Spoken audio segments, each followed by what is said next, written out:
So stay tuned to more health related awareness. This is Dr. Praveen Meredi, one of the orthopedic consultants working at Yashoda Hospital, Somajiguda.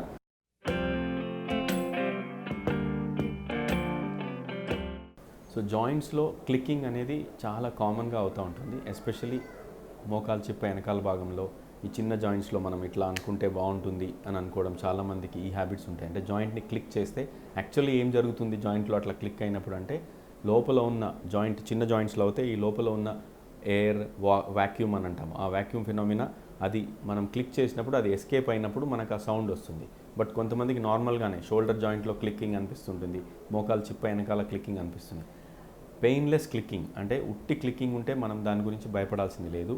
But క్లిక్కింగ్తో పాటు pain ఉంది అంటే అప్పుడు తప్పకుండా మనం డాక్టర్ని consult చేసి check చేయించుకోవాలి. ఎస్పెషలీ షోల్డర్లో క్లిక్కింగ్ విత్ పెయిన్ ఉంది అంటే జాయింట్ ఏమన్నా సబ్లక్స్ అవుతుందా అంటే పక్కకు తొలుగుతుందా, అట్లాగే మోకాలు చిప్ప వెనకాల కూడా అరుగుదల వల్ల వచ్చిందా, లేదంటే కార్టిలేజ్ చాలా వరకు అరిగిన తర్వాత క్లిక్కింగ్ ఎక్కువ అవుతుందా, లేకపోతే సబ్లక్సేషన్ నీ క్యాప్ ఇట్లా పక్కకు జరుగుతుందా అనేది ఇవి కారణాలు కామన్గా joints.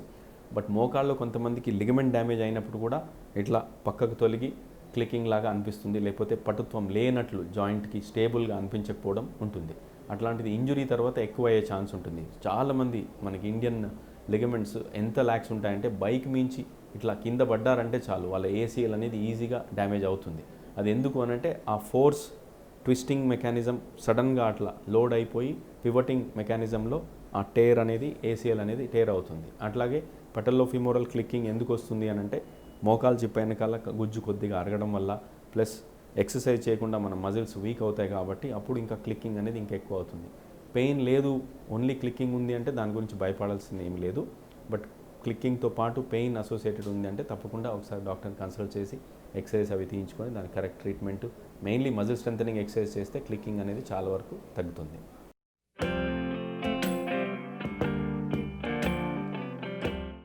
So knee replacement longevity or life అనేది based on the patient body habitus, weight, అట్లాగే number of cycles which are going through the joint. ఇవి మెయిన్ ఇంపార్టెంట్ ఫ్యాక్టర్స్. అట్లాగే ప్రతి company which manufactures these implants వాళ్ళ company ప్రకారంగా వాళ్ళ laboratory test ప్రకారంగా వాళ్ళు దాన్ని అసెస్ చేసి ఎన్ని సంవత్సరాలు మన్నుతుంది అనేది ఒక రీసెర్చ్ చేసి ఎక్స్ట్రాపోలేట్ చేసి మనకు చెప్తారు.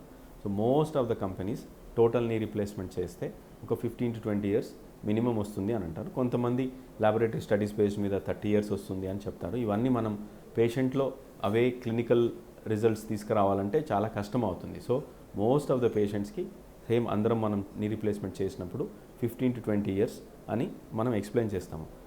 అట్లాంటి సిచ్యువేషన్లో కొంతమందికి 13-14 yearsకి అరిగిపోయిందంటే మళ్ళీ రివిజన్ అనేది అవసరం పడుతుంది. ఫర్ ఎగ్జాంపుల్ ఒక 60 yearsకి నీ రీప్లేస్మెంట్ చేసాం అనుకుందాం, వాళ్ళు బాగా హెల్దీగా ఉండి 75 yearsకి అరిగిపోయిందంటే మళ్ళీ రీడూ సర్జరీ అనేది రివిజన్ అనేది చేయాల్సి వస్తుంది. దానికి ఇంప్లాంట్స్ ఉన్నాయి. అయితే ప్రైమరీకి రీడూ సర్జరీకి ఏంటి అంటే ఉన్నదాన్ని మనం తీసి మళ్ళీ కొత్తగా పెట్టాలి కాబట్టి టైం ఎక్కువ పడుతుంది, స్పెషల్ ఇంప్లాంట్స్ అనేది వాడాల్సి వస్తుంది. అట్లాగే బోన్ లాస్ అనేది ఎక్కువగా ఉంటుంది. ప్లస్ ఫంక్షన్ కూడా ఓవరాల్గా ప్రైమరీకి వచ్చినంత ఫంక్షన్ రివిజన్కి రాదు. ఎందుకు అనంటే జాయింట్ కొంచెం స్టిఫ్నెస్ అనేది ఉంటుంది. అట్లాగే ఓవరాల్ అలైన్మెంటు అవి స్టెబిలిటీ ఇంకా కొంచెం నార్మల్ని నియర్ నార్మల్ని పార్షల్ని అనిపిస్తుంది. ప్రైమరీ టోటల్ని ఇంకా నియర్ నార్మలే అనిపిస్తుంది.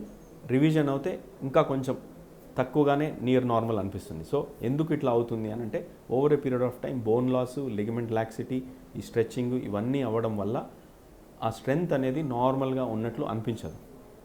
పార్షల్ నీకి అయితే లిగమెంట్స్ అన్నీ డిస్టర్బ్ చేయట్లేదు కాబట్టి దాని స్టెబిలిటీ అనేది బాగుంటుంది. అట్లాగే టోటల్ నీ అని అంటే ఒక లిగమెంట్ అయినా అట్లీస్ట్ ప్రిజర్వ్ చేయడానికి ట్రై చేస్తాము. మధ్యలో ఉన్నది మెయిన్గా ఏసీఎల్, పీసీఎల్ గురించే మాట్లాడుతున్నాము. కొలాటరల్స్ ఏ సర్జరీలో కూడా వాటిని ముట్టుకోము. అన్లెస్ బోన్ లాస్ ఉండి లిగమెంట్ బాగా డ్యామేజ్ అయిందంటే రివిజన్ సినారియాలో అట్లాంటి సిచ్యువేషన్ వస్తుంది. So most of the time primary knee replacement Indian company or foreign company అనేది మనం మాట్లాడుకుంటే సిఈ మార్క్ ప్రోడక్ట్స్ ఇండియాలో కూడా మంచి నీ రీప్లేస్మెంట్సే అవైలబుల్ ఉన్నాయి. But most of the Indian implants మన మార్కెట్కి వచ్చి ఒక 20-25 years అవుతుంది. అదే వెస్టర్న్ అయితే ఒక 40-50 years అవుతుంది. కాబట్టి వాటి ట్రాక్ రికార్డ్ మనకి ఇంకా బెటర్గా తెలుసు. ఇండియన్వి మార్కెట్లోకి వచ్చి మ్యాక్సిమం 15-20 years అవుతుంది కాబట్టి ఇంకా ఎన్ని రోజులు మన్నుతాయి ఇవని మనం చెప్పలేము. So that is the reason most of us still are using foreign implants because patient also feels more confident because of the long track record they have. అట్లాగే ఫారెన్కి ఇండియన్కి ఏంటి తేడా అని అంటే ఎక్కడ మ్యానుఫ్యాక్చర్ అవుతుంది, పాలీ క్వాలిటీ ఏంటి, అంటే మధ్యలో ఉన్న ప్లాస్టిక్ క్వాలిటీ ఏంటి, ఇవి మెయిన్. ఇవన్నీ పక్కన పెట్టుకుంటే ఇది ఇంప్లాంట్ డిజైను, పేషెంట్ క్యారెక్టర్స్ పక్కన పెడితే ఇంకొక ఇంపార్టెంట్ ఫ్యాక్టర్ వేర్ లాంజివిటీ అంటే life of the process is dependent అంటే సర్జన్ ఎంత పర్ఫెక్ట్గా ఈ సర్జరీ చేశాడు అనే దాన్ని బట్టి కూడా ఇంపార్టెంట్ రిజల్ట్ మీద దానికి రోల్ ఉంటుంది. ఏ విధంగా? సర్జన్ పర్ఫెక్ట్గా చేస్తే నియర్ నార్మల్ కెనమెటిక్స్ అంటాం, అంటే ఆల్మోస్ట్ నియర్ నార్మల్ నీలాగా అనిపించేటట్టు చేస్తే ఆబ్వియస్లీ దానిపైన లోడ్స్ అనేది అబ్నార్మల్ లోడ్స్ అనేది ఎక్కువ పడకుండా ఎక్కువ రోజులు మన్నుతుంది.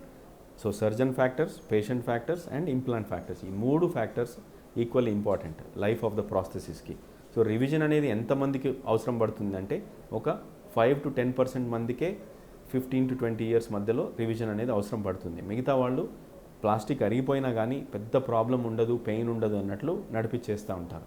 కొంతమందికి ఇన్ఫెక్షన్ అనేది రావచ్చు, కొంతమందికి జాయింట్ ఇన్స్టెబిలిటీ అంటే తొలగినట్లు అనిపించడము, పటుత్వం లేనట్లు అనిపించడము. సో ఈ 2 మెయిన్ ఫ్యాక్టర్స్.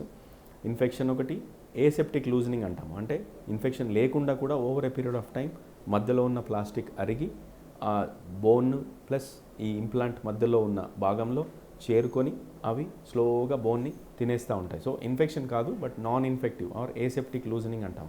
ఇది 2వ కారణము. 3వది వచ్చేసి ఆ మధ్యలో ఉన్న ప్లాస్టిక్ అరగడం వల్ల లిగమెంట్స్ లాక్సిటీ అనేది వస్తుంది. సో ఇన్స్టెబిలిటీ కామన్గా వచ్చేది, instability, aseptic loosening and infection. ఈ సీక్వెన్స్లో రివిజన్స్ అనేది మనకు చాలా కామన్గా చేయాల్సిన అవసరం పడుతుంది. బట్ ఇన్ఫెక్షన్ ఉన్నప్పుడు రిస్క్ ఆఫ్ రీఇన్ఫెక్షన్, మళ్ళీ చేసిన తర్వాత కూడా ఒక రిస్క్ ఆఫ్ ఇన్ఫెక్షన్. ఇప్పుడు ప్రైమరీ టోటల్ నీ రీప్లేస్మెంట్ చేసినప్పుడు డయాబెటీస్ లేకుండా ఉంటే 1% risk of infection, western literature కానీ మన సిరీస్లో కానీ అట్లాగే ఉంటుంది, అది లెస్ దాన్ 1%. అదే దాన్ని మన రివిజన్కి వెళ్తే ఆల్మోస్ట్ అప్ టు 3 to 5% ఉంటుంది. ఇన్ఫెక్షన్కి రివిజన్ చేస్తే almost up to 10 to 20% risk of reinfection అనేది ఉంటుంది. సో కాంప్లికేషన్ రిస్క్స్ ప్రైమరీ కన్నా రివిజన్కి ఎక్కువగా ఉంటాయి. రిజల్ట్స్ కూడా ప్రైమరీ కన్నా రివిజన్కి, ఇప్పుడు primary total replacement 85 to 90% patients సాటిస్ఫైడ్గా ఉంటారు. అదే రివిజన్లో అయితే 70 to 80% మాత్రమే సాటిస్ఫైడ్గా ఉంటారు. ఎందుకు అనంటే ఈ రీజన్స్, బోన్ లాస్ ఎక్కువ ఉండడం వల్ల, లిగమెంట్స్ కొంచెం స్ట్రెచ్ అవ్వడం వల్ల, ప్లస్ ఇన్ఫెక్షన్ వచ్చే ఛాన్స్ ఎక్కువ ఉంటుంది. కాబట్టి ఓవరాల్ రిజల్ట్స్ ప్రైమరీ కన్నా రివిజన్కి కొంచెం తక్కువగానే ఉంటాయి. But is it possible are not అంటే తప్పకుండా చేయొచ్చు. యంగర్ ఏజ్ గ్రూప్లో కూడా ప్రైమరీ చేయించుకోవచ్చు, ఎందుకంటే సఫర్ అవ్వడం కన్నా క్వాలిటీ ఆఫ్ లైఫ్ వస్తుంది, నడవగలుగుతారు. యాక్టివిటీ, లైఫ్లో activity and life style is more important than the joint it self. So తప్పకుండా మనం దాన్ని యాక్టివ్గా జాయింట్ని మొబిలైజ్ చేసుకొని రికవరీ చేసుకుంటే సూపర్గా రిజల్ట్ బాగుంటుంది.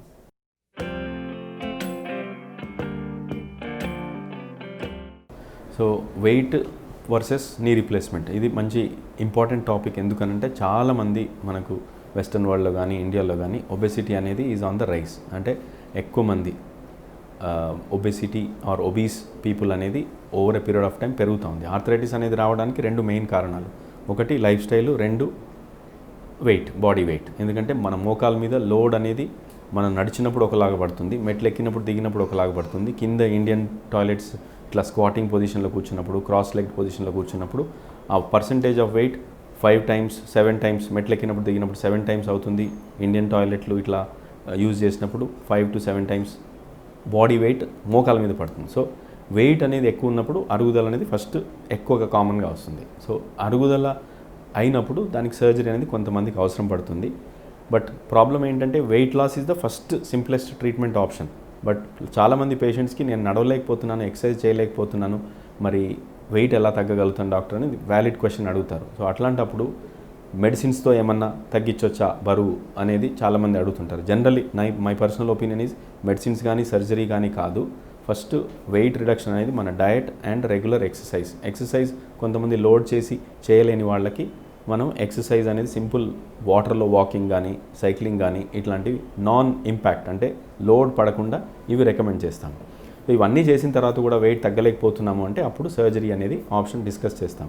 సర్జరీకి డిస్కస్ చేసేటప్పుడు 2 ఇంపార్టెంట్ పాయింట్స్ ఒబీస్ పేషెంట్స్కి చెప్తాము. ఒకటి వచ్చేసి వెయిట్ ఎక్కువ ఉన్నందుకు నెంబర్ ఆఫ్ సైకిల్స్ మోకాల మీద ఎక్కువ పడతాయి. అంటే మన లోడ్ బేరింగ్ అనేది బాడీ వెయిట్ మామూలు న్యాచురల్ జాయింట్లో ఎట్లా పడుతుందో అట్లాగే ఆర్టిఫిషియల్ జాయింట్లో కూడా ఎక్కువ వెయిట్ పడుతుంది. పడినప్పుడు సే ఒక నాన్ ఒబీస్ అంటే ఒక 65 కిలోస్ ఉన్న అతనికి జాయింట్ రిప్లేస్మెంట్ చేస్తే మనకు ఒక 15 to 20 ఇయర్స్ వస్తుంది అనుకుంటే, ఒబీస్ ఉన్న వాళ్ళకి ఇంకా తక్కువ మన్నుతుంది. అది ఎందుకు?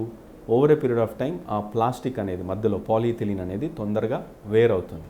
సో నెంబర్ ఆఫ్ సైకిల్స్ దానిపైన జాయింట్ పైన పడేదాన్ని బట్టి ప్లస్ బాడీ వెయిట్ని బట్టి ఆ మధ్యలో ఉన్న ప్లాస్టిక్ వేర్ అనేది ఉంటుంది. ఇది కాకుండా ఒబీస్ వాళ్ళకి మామూలు వాళ్ళకన్నా కాంప్లికేషన్స్ ఎక్కువగా వస్తాయి. లైక్ ఫ్రాక్చర్ అనేది ఎక్కువ అయ్యే ఛాన్స్ ఉంటుంది, ఎందుకంటే బోన్స్ కొంచెం వీక్గా ఉంటాయి. ఒకటి. రెండు, ఇన్ఫెక్షన్ అనేది కూడా మామూలు వాళ్ళకన్నా కొంచెం ఎక్కువగా రిస్క్ ఉంటుంది. ఒబీస్ వాళ్ళలో ప్లస్ డయాబెటీస్ ఉన్న వాళ్ళకి బోన్ డెన్సిటీ అనేది తక్కువ ఉంటుంది కాబట్టి ఫ్రాక్చర్ రిస్క్ ఎక్కువ ఉంటుంది. అట్లాగే ఇన్ఫెక్షన్ అనేది ఎందుకు అని అంటే సాఫ్ట్ టిష్యూ ఫ్యాట్ అనేది ఎక్కువగా లేయర్స్గా ఉంటుంది కాబట్టి దాంట్లో హెమటోమా అంటే బ్లడ్ క్లాట్ అవ్వడము, అది ఇన్ఫెక్ట్ కావడము, ఇట్లాంటి రిస్క్ అనేది ఒబీస్ ఇండివిజువల్స్లో ఎక్కువగా ఉంటుంది.